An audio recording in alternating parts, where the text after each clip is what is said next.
Hi, I'm Tim Carter from AskTheBuilder.com, and this is the beginning of the Install a New Window series. And this is actually where we're taking a solid frame wall and we're going to cut an opening for a new window. That's, as opposed to building a new home where you have the luxury of framing the wall and creating the opening as you frame the wall. Well, guess what? Right here, solid wall, drywall. We're going to make an opening here and we're going to put a window in. It's that simple. I want to talk to you a little bit about some things that are really pretty important in my opinion. Number one, when you get ready to do a job like this, I always like to start from the inside. There's a temptation to get instant gratification and, kind of go on the outside and chop the hole out there and, take the siding off or whatever it might be. Well, if you make a mistake or you get in over your head, now you've got your house exposed to the weather. I think it's better to do all the framing work on the inside of the house, leaving the entire outside untouched. And once you have the rough opening created, then you can go ahead and make the cut and actually finish creating the hole. And that's how we're going to do this job. And I just think that's safer. I think it's better. And it minimizes the amount of time that your house is exposed to the weather. And I think that's really important, especially if you're a do-it-yourselfer and you get in over your head. So let's go to the next step, and I want to show you exactly kind of what we're going to do or what our goal is as we create the rough opening for this window. I want to explain now what we're going to do after we kind of take off the drywall and get to work.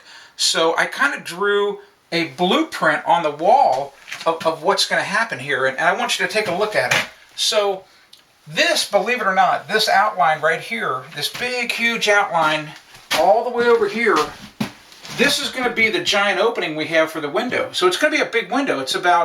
The window is almost 5 feet wide, and it's just a little under 4 feet high. So that's a pretty big opening. It's going to be a gorgeous window. It's going to have, and this is kind of what it's going to look like. I drew a picture of it right here. It's going to have a giant picture window in the center, and then two little flanker windows on either side, that kind of crank out to get some ventilation in the room. But there's a beautiful view out this side, so I wanted to have as much glass as possible. That was the intent of why this window was designed. So framing wise, here's what we have right now. There's no doubt in this wall there are vertical studs, somewhere behind this drywall that we're going to find. And, some of those are going to have to be cut out of the way. They're going to have to be interrupted. But when we're done, what we have to have is an opening that looks like this. If we were to be in new construction, you would see that there'd be a stud over here that's called a king stud. And it runs all the way from the top plate down to the bottom plate. And then inside that is a jack stud or a trimmer stud that supports the header, which is up here. You can see this is the structural header that takes the weight that's above the window and transfers that weight down each of the jack studs. In other words, think of this as like an I-beam that you might see in a skyscraper. And you know how I-beams connect to a vertical column? Well, this is the horizontal I-beam. Think of that. This is the vertical column. So the weight transfers right here. All right, and then down here you can see we've got a rough sill. We'll have a stud that's horizontal here. And underneath that will be, the wall studs that are somewhere here. They're already there, but I don't know that these are the positions. But you'll see that we'll have connected those studs underneath here to this rough sill. So that's basically what we're going to have. That's what it's going to be. Now you may wonder, how do I know how big to make the opening? That's a good question. You will, if you order a window before you do the job, typically in the catalog it'll show you what's called the unit dimension. And what the unit dimension is, it's the actual width and height of the window if you just measured the outer edges, the outer surfaces of the jambs or the frame. Okay, so that's important to know. And in my case, here's what the unit dimension is. The window's down in the garage. I've got it on the site. And the actual window measures 59 5/8 wide by 43 1/2 inches high. When you then go to create the rough opening, and sometimes people make a mistake here. Generally, I mean, read the instructions that come with your window, but almost all windows generally tell you to have a 1/2 inch gap on the two sides and a 1/2 inch at the top. Now remember, there's no 1/2 inch at the bottom because the window itself actually sits right on top of the roof sill. So that means we need to add 1 inch to this dimension, to the width, and only a 1/2 inch to the height. And that's exactly what I've done. So our rough opening, this rough opening, when it's done, should be 60 5/8 of an inch wide and 44 inches high. And if we do that, it's going to look perfect. The window's going to fit in perfectly. It's going to give us a nice space to go ahead and put insulation in, and we're going to be good to go. It's time to get started. And this is kind of the fun part for a lot of people.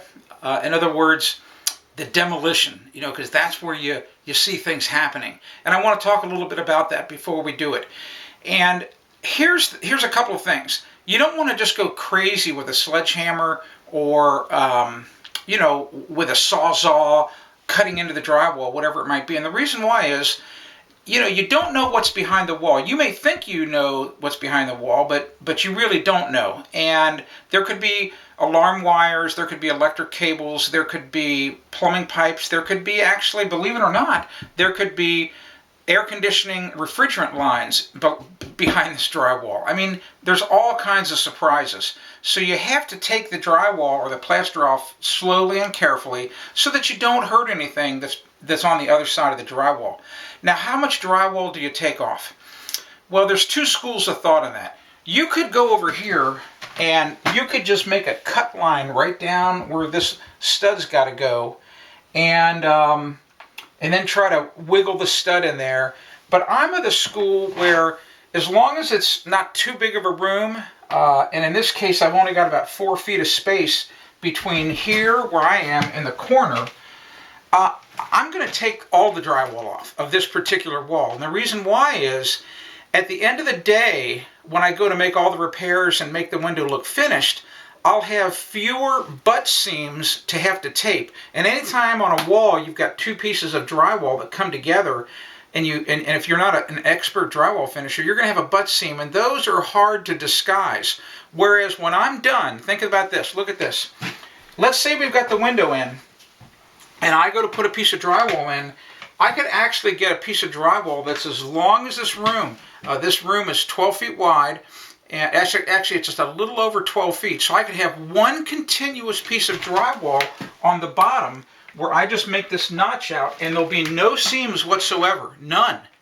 And then at the top, you know, I would just have same thing. If I really wanted to take the time to cut it, I could specially cut one piece of drywall that would come in here, and it would cover all of this. It would come up here, it would run across this header, and there would be, the only seams left would be the two horizontal seams where my arm is, which are tapered seams, and those are easy to tape and easy to disguise. So I think at the end of the day, by taking all the drywall off now, I'm going to actually save myself a lot of work, you know, when we go to put the drywall back on. So that's one way to think of it. And as you know, it'll only take an extra couple of minutes to remove all the drywall from the wall. It's not that hard to do. So we're going to start taking the drywall off, and once the drywall's off, we'll show you what we ended up with.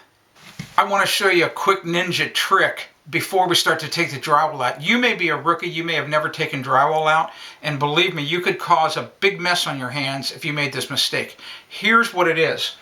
When the drywall finisher taped the drywall here, he probably used a paper tape that extends from where my finger is, it comes into the corner and comes back down here.